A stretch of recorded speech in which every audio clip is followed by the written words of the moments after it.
자리에 찬양만 하다가 막상 간증하려니까 되게 떨리네요. 박선옥 집사님 마음을 알겠어요. 먼저 이 자리를 허락하여 주신 주님께 감사드립니다.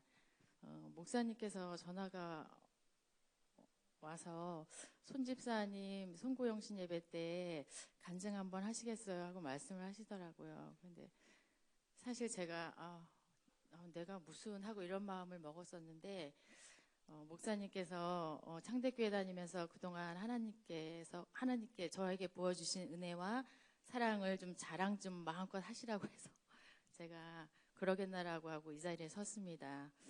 이 짧은 시간에 어떻게 하나님께 받은 사랑을 다 말씀드릴 수는 없지만 제가 받은 은혜 조금이나마 자랑하고 내려가겠습니다. 저에게는 아들 찬혁이하고 딸 연진이가 있습니다. 참으로 저에게는 참 이쁜 자식들인데요.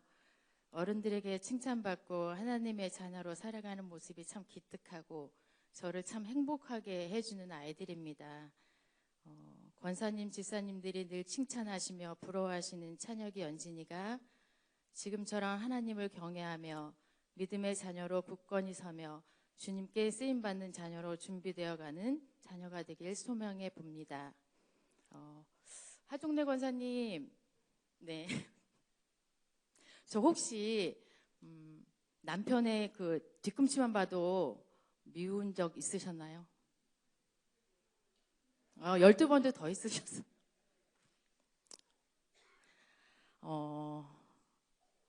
제가 그랬거든요. 그냥 남편의 뒤꿈치만 봐도 너무 싫었어요. 그냥 싫었어요. 그런데 이유가 없지는 않았겠죠?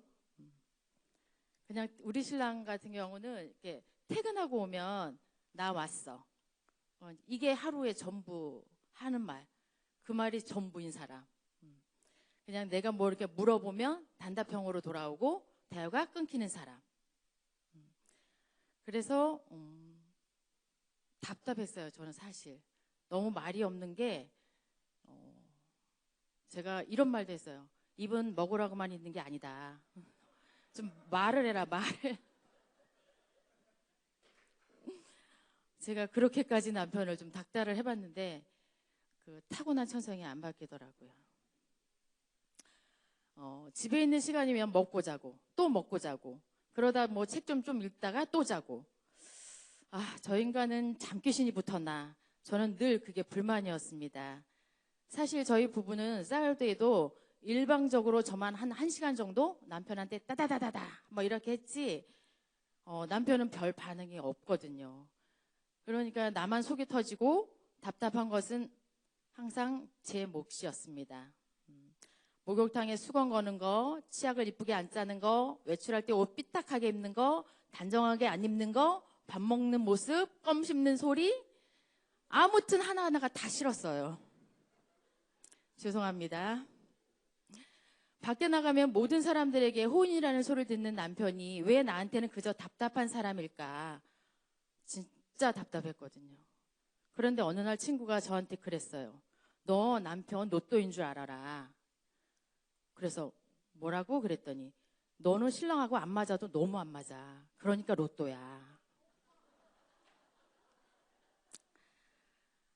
강일동 씨는 보기에는 좀 선하고 좋은 사람 같은데 도대체 왜 나는 못 살겠다 하는 건지 다들 저보고 문제라고 했어요. 그러면 제가 화를 내면서 이렇게 말했어요. 그럼 네가 데리고 가서 살아라. 이런 날이 반복되며 살던 어느 날 창대교회를 알게 되었습니다. 교회에서 5분 거리에 이사를 오게 되었고 그때는 고등학생인 아이들 예배 시간 때문에 이 교회 저 교회 예배 드리면서 교회를 찾고 있었거든요. 어느 주일 창대교회에서 예배를 드리는 아이들이 목사님이 좋다고 창대교회를 다니고 싶다고 해서 저도 오케이 했습니다. 그 후로 창대교회에 등록해서 다니게 되었습니다.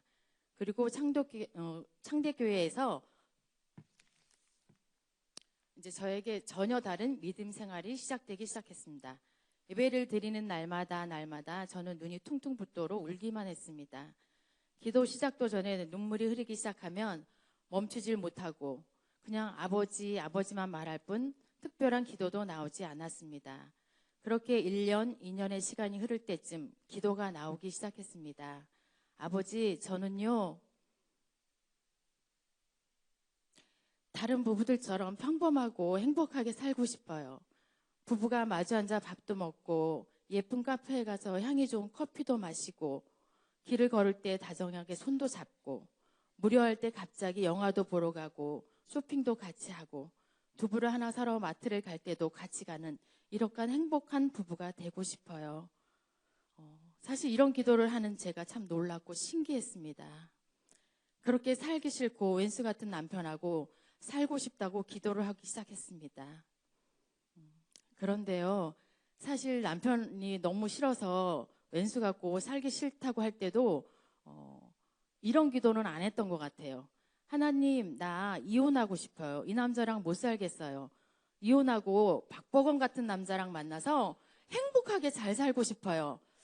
사실 남편이 믿긴 했지만 이런 기도는 안 했던 것 같아요. 그래서 하나님이 많이 봐주신 것 같아요.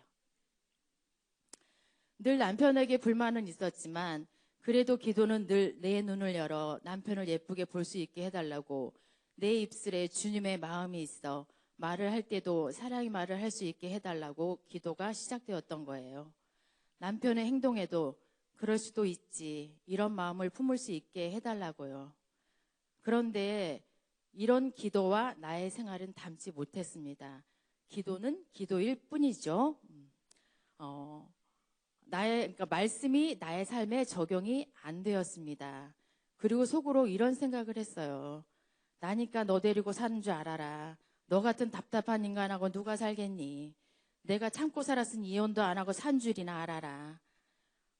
죄송합니다. 권사님을 만나도 집사님을 만나도 한결같이 남편이 답답하고 융통성 없고 센스도 없고 멋도 없고 그냥 투덜이 집사 모습으로 살았습니다. 그런데 어느 날 기도 중에 주님께서 저에게 말씀하셨습니다. 그래서 너는 남편이랑 살고 싶다는 거냐 아니면 헤어지고 싶다는 거냐. 들어보면 기도는 살고 싶다고 하고 사는 걸 보면 그냥 사는 걸 보면 살고 싶어 하지 않는 것 같고 언제까지 이런 기도를 할 테냐 하시면서 저에게 호통을 치셨습니다. 정신이 번쩍 들었습니다. 그리고 알게 되었습니다. 내 마음에 문제가 있다는 걸요. 사실 남편은 늘 그 자리에서 한결같은데 제 마음이 요동을 치는 거였습니다. 남편이 그렇게 아무 말 없이 참아주었기 때문에 가정이 깨지지 않고 지금까지 지킬 수 있었다는 것을 알게 되었습니다. 제가 살아준 것이 아니라 남편이나 하니까 나 같은 사람을 데리고 살았다는 것을 깨닫게 되었습니다. 사실 저희 남편은 저희 교회를 나오지 않습니다. 섬기는 교회가 따로 있고요. 주일이면 우리는 각자 교회를 서로 자기 교회를 갑니다. 그래서 어느 날 제가 수요 철야 예배 때 예배 한번 드려볼래? 하고 물었더니 그날로 한 번도 빠지지 않고 예배를 나오더라고요. 그래서 이제는 교회를 옮길까 기대를 했는데 그것도 아니고 수요 예배, 철야 예배 나오죠. 주일 예배 분교회 끝나고 부지런히 와가지고 여기 비파 수금 기타 모임 참석하죠. 여름에 단기 선교 가죠. 그리고 토요일이면 정말 이건 너무 칭찬해야 할 일인데요.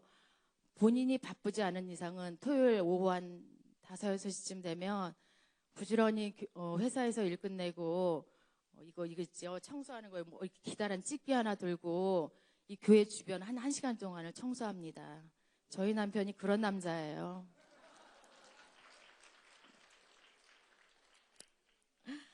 여기서 의문이 하나 있는 건 그런데 왜 교회를 안 옮길까요? 저도 모르겠습니다. 처음에는 교회나 옮기지 뭐야 하고 했는데 교회를 옮기지 못하는 저 사람 마음 오죽할까. 그래도 말없이 제 옆에서 수요 예배, 철야 예배 드린 남편이 어느 날인가부터 고맙게 느껴졌습니다. 하나님이 가장 좋은 때에 한 교회를 섬기게 해주실 거라는 소망이 저에게는 있습니다. 강율동 집사님 참 고맙습니다. 늘 가정을 위해 이른 아침부터 밤늦게까지 지금까지 단 한 번도 결혼 생활 24년 동안 힘들다, 못 다니겠다, 때려쳐야겠다, 불평불만 한 적 없이 정말 열심히 가장으로서 역할을 해주신 우리 강율동 집사님 너무 고맙습니다. 우리 교회 권사님, 집사님들이 저에게 항상 말씀하세요. 제가 우리 찬혁이를 이렇게 바라볼 때 눈에서 꿀이 뚝뚝 떨어진대요. 저에게 소망이 생겼습니다. 제 눈이 남편을 바라볼 때 그렇게 꿀이 뚝뚝 떨어지는 날이 있을 거라 믿습니다. 그런 제 모습을 보시고 주님의 눈에서 꿀이 뚝뚝 떨어지는 그런 날이 있기를 소망합니다. 여러분, 아마추어는 걱정하는 대로 되고 프로는 상상하는 대로 된다고 합니다.